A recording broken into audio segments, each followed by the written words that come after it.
শেখ বশিরউদ্দিন ও মোস্তফা সরওয়ার ফারুকীকে অন্তর্বর্তী সরকারের উপদেষ্টা করার প্রতিবাদে এই মানববন্ধন আয়োজন করে ঢাকা বিশ্ববিদ্যালয়ের শিক্ষার্থীরা। এতে সংহতি জানায় বৈষম্য বিরোধী ছাত্র আন্দোলনের কেন্দ্রীয় নেতারা। এ সময় অন্তর্বর্তী সরকারের কঠোর সমালোচনা করেন সমন্বয়করা। বলেন, ছাত্র জনতার রক্তের উপর আওয়ামী লীগকে পুনর্বাসন করা হচ্ছে। বিপ্লবের আকাঙ্ক্ষার বিপক্ষে অবস্থান নিলে সরকার পতনের হুঁশিয়ারিও দেয় বৈষম্য বিরোধী ছাত্র আন্দোলন।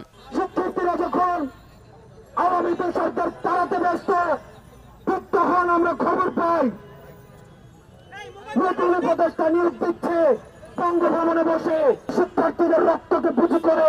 আপনারা যদি ভেবে থাকেন যে আপনারা উপদেষ্টা হবেন, আপনারা পথ বাগিয়ে নেবেন, এদিকে আঞ্চলিক বৈষম্য দূরীকরণের ৩ দফা দাবিতে টিএসসি ক্যাফেটেরিয়ায় সংবাদ সম্মেলন করেছে উত্তরবঙ্গের সাধারণ ছাত্র জনতা। এ সময় সমন্বয়ক মাহিন সরকার বলেন, যারা বিতর্কিত এবং জুলাই আগস্ট বিপ্লব ধারণ করে না তাদের এই সরকারে থাকার অধিকার নেই।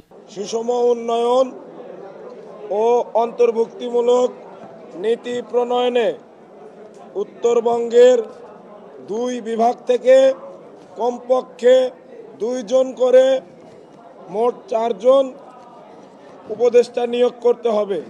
সরকারের বিভিন্ন প্রতিষ্ঠানে আমলা ও কর্মকর্তা নিয়োগে আঞ্চলিক বৈষম্য করা যাবে না।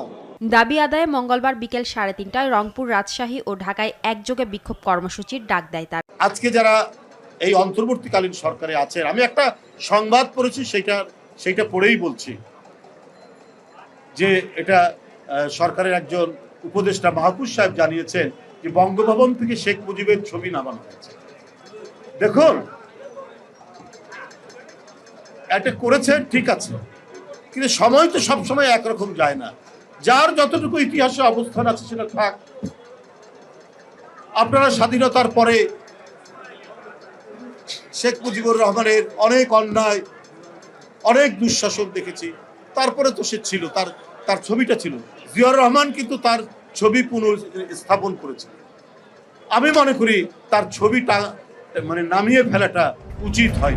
বঙ্গভবন থেকে শেখ মুজিবুর রহমানের ছবি সরানো নিয়ে দেওয়া বক্তব্যের জন্য দুঃখ প্রকাশ করেছেন বিএনপির জ্যেষ্ঠ যুগ্ম মহাসচিব রুহুল কবির রিজভী।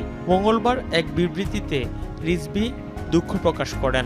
রিজভীর বিবৃতিটি গণমাধ্যমে পাঠিয়েছেন বিএনপির সহদপ্তর সম্পাদক মোহাম্মদ মুনির হোসেন। সকালে রাজধানীর নয়াপল্টনে বিএনপির কেন্দ্রীয় কার্যালয়ের নিচতলায় ফ্রি মেডিকেল ক্যাম্প ও রক্তদান কর্মসূচির অনুষ্ঠানে প্রধান অতিথির বক্তব্য দেন রিজভী। বঙ্গভবনের দরবার হল থেকে শেখ মুজিবের ছবি সরানোর প্রসঙ্গে কথা বলেন তিনি। এই বক্তব্যের সংশোধনী দিয়ে পরে বিবৃতি দেন রিজভী। তিনি বলেন, আজকের অনুষ্ঠানে তার দেওয়া বক্তব্য ধরে বঙ্গভবন থেকে শেখ মুজিবের ছবি সরানো উচিত হয়নি শীর্ষক একটি সংবাদ অনলাইনে প্রকাশিত হয়েছে। আজ গণমাধ্যমে প্রকাশিত বঙ্গভবন থেকে শেখ মুজিবের ছবি নামানো হয়েছে শীর্ষক একটি সংবাদের প্রতি তার দৃষ্টি আকর্ষণ হয়। দরবার হল থেকে শেখ মুজিবুর রহমানের ছবি সরানো হয়েছে বলে অন্তর্বর্তী সরকারের নতুন উপদেষ্টা মাহফুজ আলম গতকাল সোমবার তার ভেরিফাইড ফেসবুক পেজে এক পোস্টে জানিয়েছিলেন।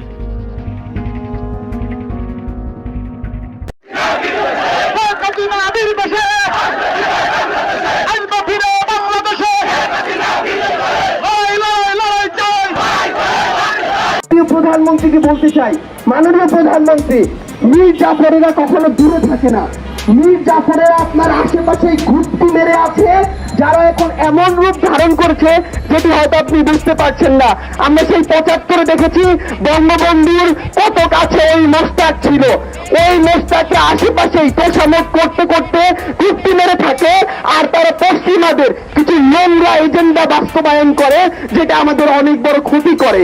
ওই মোস্তাকদের নোংরা চক্রান্তে 75-এ আমরা আমাদের বঙ্গবন্ধুকে হারিয়েছি, কিন্তু আজকে 2024 সালে দাঁড়িয়ে ওই মোস্তাক রূপধারী কিছু ভণ্ড লিবারেল যারা পশ্চিমাদের এজেন্ডা বাস্তবায়ন করছে, তারা যে 24 সালে দাঁড়িয়ে আমাদের তরুণ প্রজন্মকে ধ্বংস না করে, আমাদের তরুণ প্রজন্মকে হারাতে না হয়।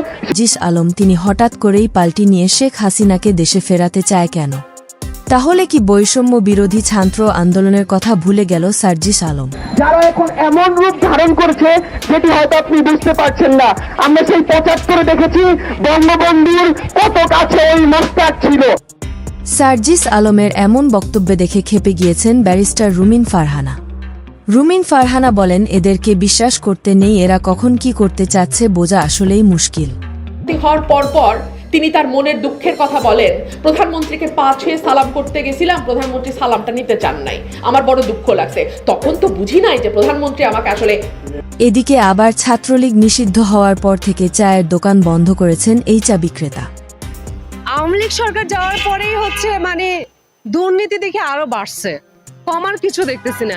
এখন যে যার মতো করে স্বাধীনতা পাচ্ছে, যে যার মতো করে মনে করতেছে দেশটা আমার বাপের, দেশটা আমার, আমি আমার মতো করে লুটপাট করি, আমি এই দেশের কিং, আমি এই দেশের নেতা।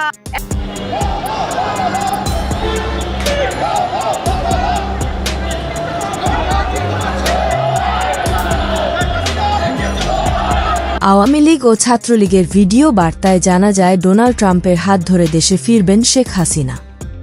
আমাদের নেই, এই লড়াইয়ের একমাত্র গতিমুখ হচ্ছে সামনের দিকে, এবং এই লড়াইয়ের একমাত্র ফলাফল হচ্ছে আমাদের বিজয়।